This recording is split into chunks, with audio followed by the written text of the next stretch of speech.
From the West End to the North Shore, the hit musical Juliet is set to open in Auckland next month. But as Aziz Al-Sa'afin reports, some local students had an exclusive preview, learning the moves straight from the cast.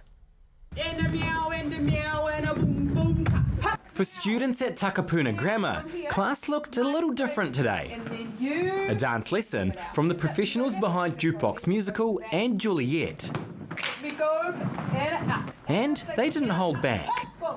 Like, even if you mess up, it doesn't matter. Because you're just having fun with all the people around you. The 2019 production reimagines the ending of Romeo and Juliet, reaching Auckland audiences for the first time with a Kiwi cast and crew. And it was really cool to do dances from a professional show taught by the actual cast. I found that really fun, and I liked the difficulty and how we learned it really fast.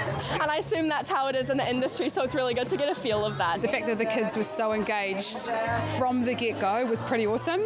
We had a plan for what we were going to teach them. We ended up teaching way more. Thank you so much. Proud teachers watching it all unfold. They were really focused, and I could see the inspiration in the room, and for them to know that looking at local professionals that they can make it as well.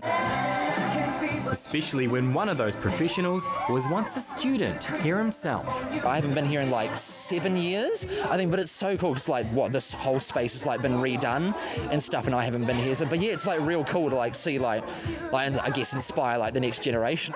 That inspiration arriving just at the right time. Next month, where Juliet hits the civic stage, the curtain will also rise for these students for their own production of Legally Blonde.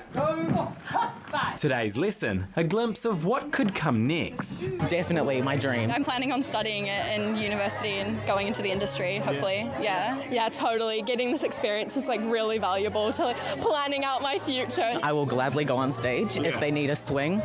I'm here, guys. Full of energy, with a future in the performing arts starting to take shape. Aziz Al-Sa'afin, One News.